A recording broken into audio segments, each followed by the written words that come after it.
Hello from Helsinki. I'm Rolene Marks. This is the Israel Brief, brought to you by Lay of the Land. And before I head off home, back to the land of milk and honey, I want to bring you those top stories. And you know we do them every Monday to Thursday right here on the Israel Brief. Before I get into today's top stories, I just want to say a huge thank you to the organizers of Limud Helsinki. It was such a pleasure and a privilege to be part of your program. To the wonderful people of Helsinki who are so friendly, so helpful. It's no wonder you are the happiest country in the world. And of course, to my Witso family, the incredible women of Witso here who took such good care of me and made my time here so very special. But let's take a look at those top stories. And Israel's police chief has said that they will be opening an investigation into the conduct of police officers during the funeral of slain Al Jazeera journalist Shireen Akleh. Now, it is still unclear who is responsible for firing the bullet that killed her. This was not deliberate. I don't think it was deliberate from either side, but we will only know conclusively once an investigation has been completed. However, on Friday, many were upset by the visuals coming in from the funeral as police officers clashed with mourners and appeared to beat some of them with their batons. This drew widespread condemnation from around the world and in Israel itself, including from members of Israel's police force. Now, of course, there is another side to the story, and we have heard from Israel's police spokesperson who said that the police met with Al-Akleh's brother before the funeral. He requested that a hearse back up to the hospital and take the coffin directly to the church. They did not want the coffin to be carried by anybody. They were very clear to police. They did not want the funeral to be politicized. However, in an interview with the Times of Israel, he has walked back those comments, saying that this was a massive funeral for the Palestinian people, and he didn't see any issue with the Palestinian flag being thrown. Police have released footage of rocks and projectiles being thrown at police officers just before the clashes broke out. But again, we will follow the story and investigation as it happens. Palestinian Authority President Mahmoud Abbas says he will cooperate in an investigation as long as it is conducted by international groups and excludes Israel.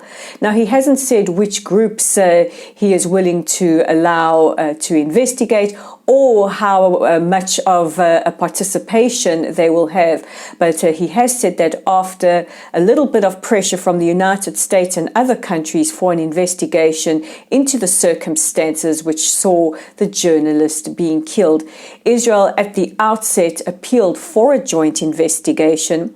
And members of the IDF upper command say, you know, it is possible that she could have been hit by an Israeli bullet, but it is also possible she could have been hit by a Palestinian bullet. And unfortunately, until an investigation is carried out, we do not have conclusive report who is responsible. However, as many of you are well aware, Israel has been tried and found guilty in the media, in social media, and in the court of public opinion before investigations have even gone forward. And I know that this upsets so many of you, as it does to me as well. This is why here at the Israel Brief, we try to bring you the facts as blunt as we possibly can and as factual as we possibly can. But I think it's also important to remember that we are all consumers of the media. And if we do see that the media is not reporting in a balanced way and leaving out parts of the story, we can petition our local media to report more responsibly. Meanwhile, the IDF officer who was also killed in the clashes and exchanges in Jenin, Noam Raz, Sergeant Major Noam Raz, has been laid to rest at Mount Herzog Cemetery in Jerusalem. Earlier today, police arrested a 22-year-old Palestinian armed with an axe and a suicide note under suspicion that he was planning to carry out a terror attack. In other news, yesterday was what Palestinians call Nakba Day or Catastrophe Day.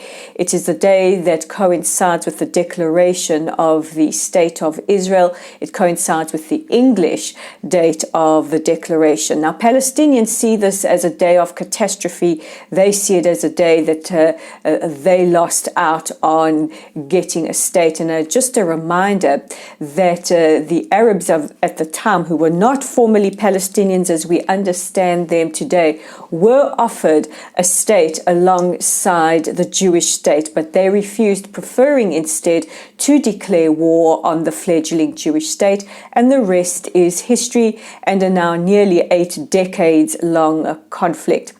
However, yesterday, Nakba Day commemoration rally seemed to go off relatively peaceful around the country, including at the University of Tel Aviv, where there was a small demonstration, which just goes to show that Israel is a democracy.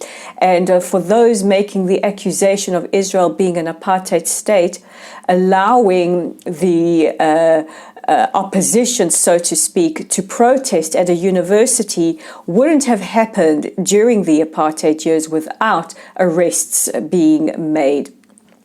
Palestinian President Mahmoud Abbas has vowed to continue the pay-to-slay scheme. We now go to the United Arab Emirates, where President Herzog and various Israeli ministers have paid a condolence call following the passing of former UAE President and Crown Prince Khalifa bin Zayed. He is succeeded by Mohammed bin Zayed, who met with President Herzog and the various ministers during a condolence call. Yesterday, Finance Minister Avigdor Lieberman appealed to fellow lawmakers to support changes to the nation-state law. He is putting forward a resolution that would see Israel's declaration of independence entrenched as a basic law to ensure more equality for Israel's Druze population as well as other minority communities. He says that following the news and the release of the name of a Druze officer who fell during raids in Khan Yunis in Gaza in 2018 in defense of the country, it is only right that we honor the Druze community and ensure that more equality is entrenched in Israeli law.